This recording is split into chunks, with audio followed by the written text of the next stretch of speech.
Good morning बच्चों। आज हम क्लास 10 के साइंस विषय के लेसन 1 जो है रासायनिक अभिक्रिया एवं समीकरण के प्रश्न उत्तर को देखेंगे। ये वीडियो 2 से 3 पार्ट में आएगी। ये है पहला पार्ट। तो चलिए शुरू करते हैं पहला क्वेश्चन से। वायु में जलाने से पहले मैग्नीशियम रिबन को साफ क्यों किया जाता है? मैग्नीशियम रिबन, ये है मैग्नीशियम रिबन, ऐसा होता है। देखिए यहाँ पे चित्र दिया हुआ है।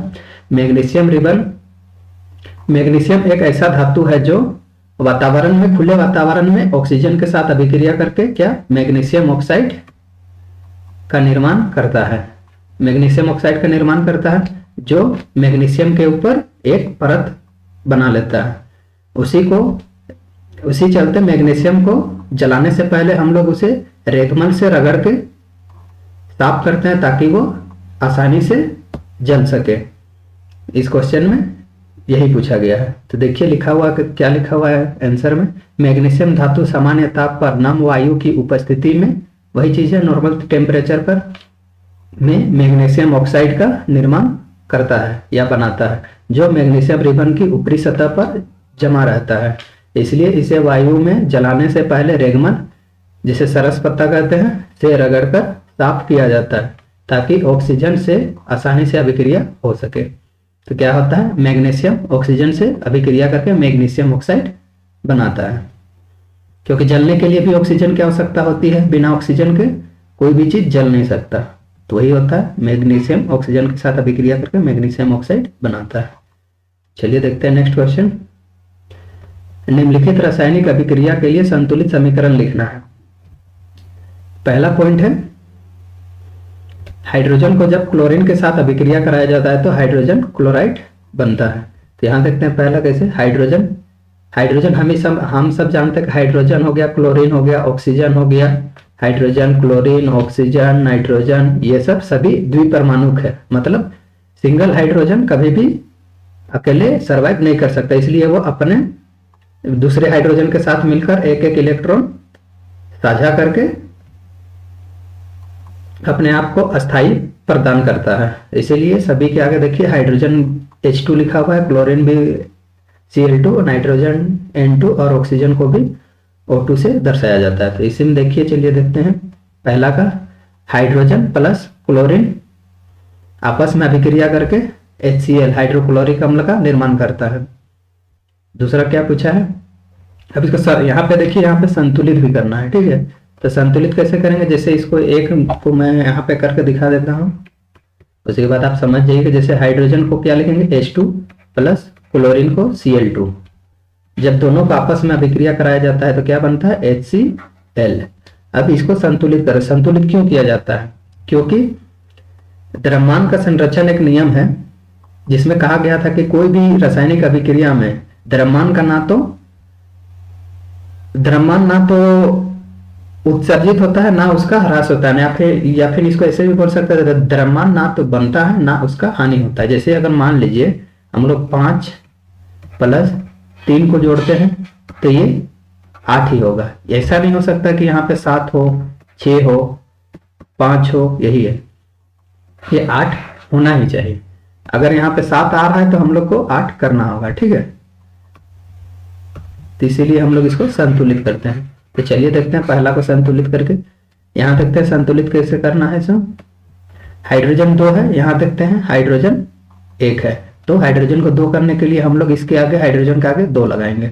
जैसे हाइड्रोजन को 2 किए, उसके साथ साथ क्लोरीन भी जुड़ा हुआ, क्लोरीन ऑटोमेटिक 2 हो गया। क्या देखते हैं यहाँ पे क्लोरीन 2 है, हाँ क्लोरीन 2 है, मतलब ये पूरी तरीका से रासायनिक समीकरण जो है संतुलित हो गया। दूसरा ऑप्शन देखते हैं। दूसरा question, barium chloride plus aluminium sulphate को जब आपस में अभिक्रिया कराया जाता है तो बेरियम सल्फेट और एल्यूमिनियम क्लोराइड का निर्माण होता है। चलिए देखते हैं, barium chloride plus aluminium sulphate को जब आपस में अभिक्रिया कराया जाता है तो barium sulphate plus aluminium chloride का निर्माण होता है। अब इसको देखते हैं संतुलित करना, यहीं पे संतुलित किया हुआ है, बस देखते हैं। सबसे पहले देखते हैं एल्यूमिनियम को, यहाँ पे एल्यूमिनियम, इसको पकड़ लेते हैं, इस यौगिक को। एल्यूमिनियम देखते हैं यहाँ पे 2 है, यहाँ पे 1 था, तो इसके आगे हम लोग 2 लगा दिए। चेंज कर लेते हैं कलर। यहाँ पे देखिए 2 लिखा हुआ है, 2 करके जैसे 2 कर दिए, क्लोरीन क्या होता है, उसके साथ साथ क्लोरीन भी है, तो क्लोरीन के साथ क्या होता है, पहले से 3 था, इसके आगे 2 लगा दिए, मतलब ये दोनों आपस में गुना हो जाएगा, तो 3 दूना ये 6 हो जाएगा। क्लोरीन कितना होगा, 6 हो गया, क्लोरीन 6। अब इधर देखते हैं क्या क्लोरीन 6 है, इधर भी क्लोरीन 6 करना पड़ेगा, तो क्लोरीन को देखते हैं।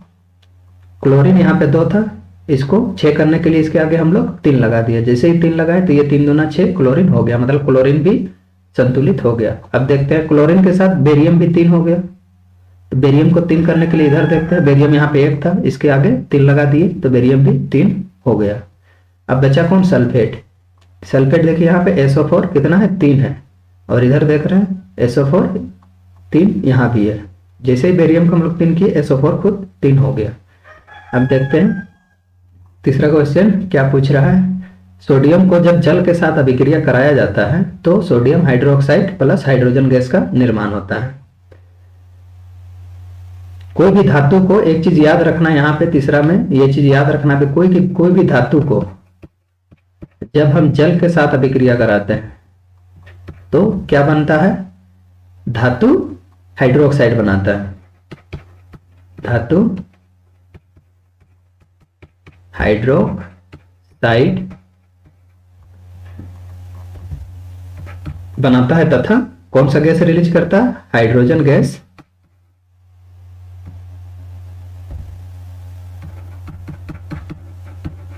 हाइड्रोजन गैस का निर्माण करता है। ठीक है, चलिए देखते हैं नेक्स्ट क्वेश्चन। क्वेश्चन नंबर 3 क्या है, निम्नलिखित अभिकारकों के लिए उनकी अवस्था के संकेत लिखना है, संकेतों के साथ संतुलित रासायनिक समीकरण लिखिए। ये भी याद रखना कि अवस्था के संकेत कैसे लिखा जाता है, अभी लिखेंगे, और संतुलित भी करना है समीकरण को, रासायनिक समीकरण को। चलिए देखते हैं, जल में बेरियम क्लोराइड तथा सोडियम सल्फेट के विलयन अभिक्रिया करके सोडियम क्लोराइड का विलयन तथा अघुलनशील बेरियम सल्फेट का अवक्षेप बनाता है। ठीक है, चलिए यहाँ पे देखते हैं, यहाँ पे क्या लिखा हुआ है, बेरियम क्लोराइड BaCl2 और सोडियम सल्फेट को जब आपस में अभिक्रिया कराया जाता है तो NaCl और बेरियम सल्फेट का अवक्षेपन बनता है। अवक्षेपन वही चीज होता है जो जल में अघुलनशील हो, जैसे कि पानी में अगर कोई चीज, जैसे हम लोग भूसा लगा दें तो जल में घूमता नहीं है, वो ऊपर में तैरने लगता है, तो वही अवक्षेपन है। ठीक है, तो अब इसको देखिए यहाँ पे अवस्था के संकेत कैसे लिखेंगे, जैसे यहाँ पे देखिए गैस होगा तो जैसे हाइड्रोजन एक गैस है तो उसके आगे G लगा देंगे तो मतलब वो पता चल जाएगा कि हाँ ये गैस फॉर्म में लिया गया है। सॉलिड जो ठोस अवस्था में लिया गया, AQ जो जल में घुलनशील है, जैसे NaCl देखिए यहाँ पे AQ लिया हुआ, मतलब ये जल में घुलनशील है, जल में अगर NaCl को हम लोग घोलेंगे तो ये घुल जाएगा। ठीक है, और L का मतलब लिक्विड का मतलब तरल हो गया। ठीक है, तो यहाँ पे देखते हैं AQ बेरियम क्लोराइड, अवस्था के संकेत में इसको बेरियम क्लोराइड को AQ लिखेंगे, मतलब ये जल में घुलनशील है, और सोडियम सल्फेट भी जल में घुलनशील है, और NaCl भी जल में घुलनशील है, लेकिन बेरियम सल्फेट जल में अघुलनशील है क्योंकि ये सॉलिड अवस्था में है। देखिए यहाँ पे S लिखा हुआ है, इसीलिए उसको बोला गया है अवक्षेपन, अवक्षेप, यहाँ पे देखिए अवक्षेप लिखा हुआ है। देखते हैं नेक्स्ट क्वेश्चन, सोडियम हाइड्रोक्साइड का विलयन जल में, मतलब ये क्या होगा, जल में है मतलब जल में घुलनशील है। हाइड्रोक्लोरिक का विलयन जल में, ये भी जल में घुलनशील है, मतलब AQ लिखाएगा, से अभिक्रिया करके सोडियम क्लोराइड का विलयन तथा जल का निर्माण करता है, जल बनाते हैं। ठीक है, तो देखते हैं दूसरा का आंसर क्या होगा, सोडियम हाइड्रोक्साइड प्लस HCl आपस में अभिक्रिया करके NaCl प्लस H2O का निर्माण करता है। यहाँ पे देखिए, यहाँ पे संतुलित करने के लिए बस यहाँ पे 2 लगा दीजिए, तो ये पहला वाला क्वेश्चन संतुलित हो गया। ठीक है, अब दूसरा क्वेश्चन, दूसरा वाला को देखते हैं, क्या ये संतुलित है, Na सोडियम 1 है, यहाँ भी सोडियम 1 है, चलिए ठीक है।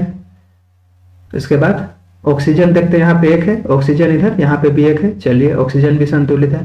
हाइड्रोजन यहाँ पे 1 है और यहाँ पे 1 है, मतलब हाइड्रोजन 2 है, तो यहाँ इधर देखते हैं हाइड्रोजन क्या 2 है, हाँ यहाँ भी हाइड्रोजन 2 है। अब देखते हैं बस कौन बचा, क्लोरीन बचा, क्लोरीन यहाँ पे 1 है, यहाँ पे भी 1 है, मतलब ये पूरी तरीका से संतुलित है। तब लिखते हैं यहाँ पे अवस्था का संकेत, यहाँ सोडियम हाइड्रोक्साइड है, वो जल में घुलनशील है बोल के हम लोग इसके नीचे AQ लिखेंगे। HCl वो भी जल में घुलनशील है बोल के यहाँ पे भी AQ लिखेंगे। और NaCl ये भी जल में घुलनशील है इसलिए इसको AQ लिखेंगे। और जल तो एक लिक्विड है इसके लिए इसलिए तरल है, लिक्विड है बोल के इसके नीचे हम लोग L लिखेंगे। चलिए देखते हैं नेक्स्ट क्वेश्चन। किसी पदार्थ X के विलयन का उपयोग सफेदी करने के लिए किया जाता है।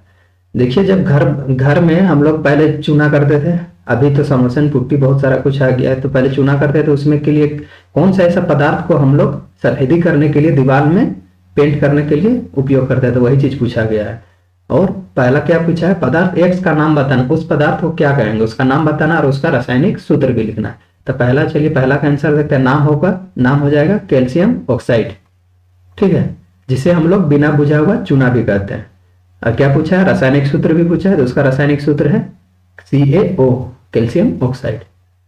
और दूसरा देखते हैं क्या पूछा है, ऊपर में लिखे पदार्थ X की जल के साथ अभिक्रिया लिखना है। मतलब मान लीजिए कैल्शियम ऑक्साइड को हम लोग जल के साथ अभिक्रिया कराते हैं तो वो क्या बनाता है। तो चलिए देखते हैं दूसरा का, कैल्शियम ऑक्साइड को जब हम लोग जल के साथ अभिक्रिया कराते हैं तो कैल्शियम हाइड्रोक्साइड का निर्माण होता है। क्या होता है, calcium hydroxide,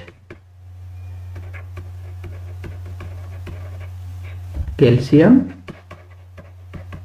hydroxide, calcium hydroxide का निर्माण होता है। यहां पे बता दिए हैं, जिसे हम लोग क्या बोलते हैं, बुझा हुआ चूना। नेक्स्ट क्वेश्चन, क्रियाकलाप 1.7 में एक परखनली में एकत्रित गैस की मात्रा दूसरी से दोगुनी क्यों है, उस गैस का नाम बताइए। देखिए क्रियाकलाप 1.7 में क्या पूछा गया था कि मतलब जैसे हम लोग जल में थोड़ा सा हाइड्रोक्लोरिक अम्ल डाल देते हैं और उसमें ग्रेफाइट के 2 रॉड लगा के उसको बैटरी से 6 वोल्ट की बैटरी से हम लोग जोड़ देते हैं प्लस माइनस कैथोड और एनोड के रूप में। तो वहां पे कुछ देर बाद देखते हैं कि हम लोग यहाँ पे कुछ गैस के बुलबुले बनना शुरू हो जाता है। तो वही चीज पूछा गया है कि मतलब वहां पे ऑक्सीजन की मात्रा, यहाँ पे क्या पूछा है, एकत्रित गैस की मात्रा दूसरी से दोगुनी क्यों है। तो वही चीज यहाँ पूछा गया, गैस की मात्रा जो यहाँ पे है वो इससे दोगुनी क्यों है, ठीक है। तो यही चीज यहाँ पे देखेंगे, क्योंकि जल में विद्युत अपघटन में हाइड्रोजन तथा ऑक्सीजन 2:1 की मात्रा में प्राप्त होते हैं। इस अभिक्रिया को क्या बोलते हैं, विद्युत अपघटन, ठीक है। अपघटन मतलब तोड़ना कोई भी चीज। जल में जल किससे बना हुआ रहता है, मिलकर बना हुआ रहता है हाइड्रोजन और ऑक्सीजन से, तो इसी को तोड़ा जाता है। तोड़ के हम लोग क्या बना देंगे, हाइड्रोजन और ऑक्सीजन बना देंगे, ठीक है। तो वही है, जल के विद्युत अपघटन में निम्नलिखित अभिक्रिया होती है। जैसे जल में विद्युत अपघटन जोड़ते हैं, जैसे यहाँ पे जोड़ा गया है, तो ये हाइड्रोजन प्लस ऑक्सीजन में टूट जाता है। इसको संतुलित करते हैं। देखिए यहाँ पे संतुलित किया हुआ है, पहले हाइड्रोजन 2 था, यहाँ पे भी 2 था, चलिए संतुलित था, हाइड्रोजन का कोई लफड़ा नहीं था। पर देखिए ऑक्सीजन यहाँ पे 1 है और यहाँ पे 2 है, तो आप ऑक्सीजन को तो 2 करना ही होगा, तो इसके आगे जैसे 2 लगा दिए, ऑक्सीजन तो 2 हो गया लेकिन हाइड्रोजन 4 हो गया। तो अब इधर भी ऑक्सीजन को 4, हाइड्रोजन को 4 करना होगा, तो इसके आगे भी हम लोग 2 लगा देंगे तो हाइड्रोजन 4 हो जाएगा। अर्थात हाइड्रोजन गैस की मात्रा ऑक्सीजन से दोगुनी है, यही चीज यहाँ पे पूछा गया है। नेक्स्ट क्वेश्चन देखते हैं, जब लोहे की कील को कॉपर सल्फेट के विलयन में डुबोया जाता है तो विलयन का रंग क्यों बदल जाता है। जैसे हम लोग एक परखनली में कॉपर सल्फेट का विलयन लेते हैं और इसमें एक कील को, जैसे साफ कील को जैसे रख देते हैं, थोड़ी देर बाद देखते हैं वो कील भूरा हो जाता है। वो कील भूरा तो हो जाता है लेकिन उसका विलयन जैसे यहाँ पे देखिए नीला कलर का था, वो बदलकर दूसरे कलर का हो गया है, ठीक है, कलर चेंज हो गया है। तो वही चीज पूछा गया क्यों होता है। तो इसका रासायनिक अभिक्रिया ये है, जैसे ही हम लोग Fe को कॉपर सल्फेट के विलयन में डुबाते हैं तो ये क्या करता है, Fe कॉपर सल्फेट के विलयन से कॉपर को विस्थापित कर देता है और खुद क्या बना देता है, फेरस सल्फेट बनाता है और बनाता है। वही चीज यहाँ दिया हुआ है, देखिए Fe कॉपर सल्फेट के साथ अभिक्रिया करके फेरस सल्फेट बनाता और कॉपर को अलग कर देता है। इस प्रकार के रासायनिक अभिक्रिया को हम लोग क्या कहेंगे, विस्थापन अभिक्रिया कहेंगे, द्विविस्थापन अभिक्रिया कहेंगे, संयोजन अभिक्रिया कहेंगे या वियोजन अभिक्रिया कहेंगे। तो इस प्रकार के अभिक्रिया को हम लोग कहेंगे विस्थापन अभिक्रिया। क्या कहेंगे? विस्थापन अभिक्रिया। ठीक है। अब बताइए कि क्यों कॉपर सल्फेट के विलयन से आयरन जो है कॉपर को विस्थापित कैसे कर दिया? कुछ तो रीजन होगा ना। तो इसका रीजन यही है कि आयरन जो है कॉपर से अधिक क्रियाशील धातु है, वही कारण से कॉपर को वो कॉपर सल्फेट के विलयन से अलग कर दिया। ठीक है। अगर मान लीजिए कॉपर Fe से अधिक क्रियाशील धातु रहता तो क्या अलग कर पाता? नहीं, कभी नहीं कर पाता। कोई भी अधिक क्रियाशील धातु कम क्रियाशील धातु को विस्थापित कर सकता है। ठीक है, यह चीज दिमाग में याद रखना है हमेशा। चलिए इसका लिखित में आंसर देखते हैं। जब लोहे की कील को कॉपर सल्फेट के विलयन में डुबोया जाता है तो कील भूरे रंग का हो जाता है, क्योंकि लोहा कॉपर सल्फेट के विलयन से कॉपर को विस्थापित कर देता है। यहाँ पे देखिए विस्थापित कर दिया है, और आयरन सल्फेट बनाता है। देखिए यहाँ पे आयरन सल्फेट बनाया है। आयरन कॉपर से अधिक अभिक्रियाशील होता है। जो बताएं कि आयरन कॉपर से अधिक अभिक्रियाशील होता है, उसी कारण उसे कॉपर सल्फेट के विलयन से कॉपर को विस्थापित कर देता है और खुद क्या बना लेता है? फेरस सल्फेट या आयरन सल्फेट। ठीक है। नेक्स्ट क्वेश्चन देखते हैं। क्रियाकलाप 1.10 से भिन्न द्विविस्थापन अभिक्रिया का एक उदाहरण देना है। 1.10 क्रियाकलाप 1.10 में कुछ द्विविस्थापन अभिक्रिया का उदाहरण दिया गया, लेकिन वो अभिक्रिया का हम लोग को नहीं लेना, उसके अलावा कुछ हम लोग को अभिक्रिया का एक उदाहरण देना है। ठीक है, उससे अलग, 1.10 से अलग। तो इसमें देखते हैं क्या, जब लेड नाइट्रेट को पोटेशियम आयोडाइड के साथ मिलाया जाता है। क्या बोला गया? जब लेड नाइट्रेट को पोटेशियम आयोडाइड के साथ मिलाया जाता है तो पोटेशियम नाइट्रेट तथा लेड आयोडाइड का निर्माण होता है। ठीक है, चलिए देखते हैं इसका रासायनिक अभिक्रिया कैसे। Lead nitrate plus potassium iodide को जब आपस में अभिक्रिया कराया जाता है तो क्या बनता है? पोटेशियम नाइट्रेट और लेड आयोडाइड का निर्माण होता है। ये इसका उदाहरण है। तो इस प्रकार के रासायनिक अभिक्रिया को हम लोग क्या कहेंगे? विस्थापन अभिक्रिया, द्विविस्थापन अभिक्रिया, संयोजन अभिक्रिया, वियोजन अभिक्रिया। क्या अभिक्रिया? रासायनिक अभिक्रिया के भी प्रकार है ना, तो उसको हम लोग कहेंगे द्विविस्थापन अभिक्रिया। काहे कि क्यों देखिए यहाँ पे, जैसे यहाँ का ऑप्शन ले लेते हैं द्विविस्थापन अभिक्रिया कैसे किसे कहते हैं। जैसे देखिए यहाँ पे ए जो है CD से C को विस्थापित कर दिया और खुद क्या बना लेता है? AD। यहाँ पे देखिए AD बना लिया है। और B जो है और C जो है AB से A को विस्थापित करके खुद क्या बना लेता है? BC। यहाँ पे वही चीज दिया हुआ है, तो मतलब दोनों एक दूसरे को विस्थापित कर देते हैं, दोनों की यौगिक। ठीक है, तो इसी प्रकार को द्विविस्थापन अभिक्रिया कहते हैं। और विस्थापन अभिक्रिया में क्या है? A जो है BC से किसी भी को BC को देखिए विस्थापित कर दिया और खुद AB के साथ मिलकर एक यौगिक का निर्माण किया, जिसे को बोलते हैं द्विविस्थापन अभिक्रिया और विस्थापन अभिक्रिया। ठीक है, यहाँ पे समझाया गया है। अब इसको संतुलित करते हैं कैसे, देखते हैं। पहले ये यौगिक को देखते हैं। PB यहाँ पे 1 है, PB यहाँ पे 1 है, यानी लेड का खेला खत्म। अब देखते हैं नाइट्रेट यहाँ पे 2 है, यहाँ पे नाइट्रेट 1 है, तो हमको क्या करना पड़ेगा? नाइट्रेट को 2 करना पड़ेगा। तो इसके आगे हम लोग 2 लगा दिए हैं। देखिए जैसे ही नाइट्रेट को 2 किया, पोटेशियम खुद ब खुद 2 हो गया। अब इधर पोटेशियम को भी 2 करना। इधर देखिए इसके पोटेशियम के आगे 2 लगा देंगे। पोटेशियम तो 2 हो गया, लेकिन एक चीज गौर कीजिए, यहाँ आयोडीन भी 2 हो गया। तो क्या इधर आयोडीन 2 है? हाँ, आयोडीन 2 है, मतलब ये द्विविस्थापन रासायनिक अभिक्रिया जो है पूरी तरीका से संतुलित हो गया। चलिए देखते हैं नेक्स्ट क्वेश्चन। निम्नलिखित अभिक्रिया में अपचयित तथा उपचयित पदार्थों की पहचान करना है। ठीक है, कौन सी इसमें बताना है कि उपचयित अभिक्रिया कौन है और अपचयित अभिक्रिया के पदार्थ कौन है। तो इसमें देखते हैं कि पहले हमें तो जानना पड़ेगा उपचयन और अपचयन किसे कहेंगे। तो इसको देख लेते हैं पहले।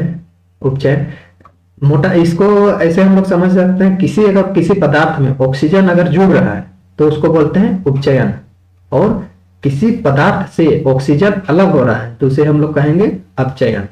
जैसे A था, जो ऑक्सीजन से अभिक्रिया करके क्या बनाया, AO। मतलब ये A क्या हो रहा है, A का क्या हो रहा है, A का उपचयन हो रहा है। और मान लीजिए AO है जो अभिक्रिया करके A से हट जा रहा है, A से अलग हो जा रहा है। इसका मतलब यहाँ पे क्या हो रहा है, AO का अपचयन हो रहा है। ठीक है, तो यहाँ पे वही चीज लिखा हुआ है, अभिक्रिया के समय जब किसी पदार्थ में ऑक्सीजन की वृद्धि, यहाँ पे देखिए ऑक्सीजन की वृद्धि हुआ ना, या जुड़ गया, कुछ भी बोल सकते हैं। ऑक्सीजन की वृद्धि होती है तो उसे कहते हैं उसका उपचयन हुआ है। ठीक है, और अपचयन किसे कहेंगे, जब अभिक्रिया में किसी पदार्थ में ऑक्सीजन का ह्रास यानी हानि, अलग होना या फिर उसका हानि हो रहा है, होता है, तो उसे तो कहते हैं कि उसका अपचयन हो रहा है। यहाँ पे देखिए AO पहले ऑक्सीजन जुड़ा हुआ था, लेकिन अभिक्रिया के बाद क्या हुआ, ऑक्सीजन का हानि हो गया और खुद क्या बन गया, A बन गया और ऑक्सीजन को अलग हो गया। तो इस प्रकार इसे अपचयन अभिक्रिया कहते हैं। तो वही चीज पूछा जा रहा है यहाँ पे कि बताइए Na सोडियम को जब ऑक्सीजन के साथ अभिक्रिया कराया जाता है तो सोडियम ऑक्साइड, मतलब यहाँ पे देखिए पहला क्वेश्चन में ऑक्सीजन तो जुड़ रहा है, ऑक्सीजन जुड़ के सोडियम ऑक्साइड का निर्माण हो रहा है, मतलब क्या हो रहा है, सोडियम का उपचयन हो रहा है। तो यहाँ पे क्या लिखेंगे, पहला में सोडियम उपचयित पदार्थ है। ठीक है, अब देखते हैं दूसरा का, कि कॉपर ऑक्साइड जब हाइड्रोजन के साथ अभिक्रिया करता है, कॉपर ऑक्साइड जब हाइड्रोजन के साथ अभिक्रिया करता है तो क्या बनाता है, कॉपर प्लस H2O। अब देखते हैं कॉपर ऑक्साइड के सापेक्ष में हम लोग की कॉपर ऑक्साइड पदार्थ का क्या हो रहा है, उपचयन हो रहा है या अपचयन हो रहा है। तो यहाँ पे देखिए ऑक्सीजन जुड़ा हुआ था, लेकिन अभिक्रिया के बाद ऑक्सीजन अलग हो गया, मतलब हम लोग क्या बोल सकते हैं, कॉपर ऑक्साइड का अपचयन हो रहा है। तो यहाँ पे वही चीज लिखा है, कॉपर ऑक्साइड का अपचयन हो रहा है, यानी कॉपर ऑक्साइड अपचयित पदार्थ है। अब देखते दूसरा में हाइड्रोजन को लेते हैं, कह के ये बचा हुआ हाइड्रोजन सिंगल था, लेकिन अभिक्रिया के बाद क्या, ऑक्सीजन जुड़ गया, H2O बनाया, मतलब हाइड्रोजन ऑक्सीजन के साथ जुड़ गया। तो इसमें हम लोग क्या बोल सकते हैं, हाइड्रोजन ऐसा पदार्थ है जिसके साथ उपचयन हो रहा है। ठीक है, तो यहाँ वही चीज लिखा हुआ H उपचयित पदार्थ है। ठीक है, तो आज के वीडियो में इतना ही। नेक्स्ट क्वेश्चन हम लोग देखेंगे पार्ट 2 में। धन्यवाद, मिलते हैं नेक्स्ट वीडियो में।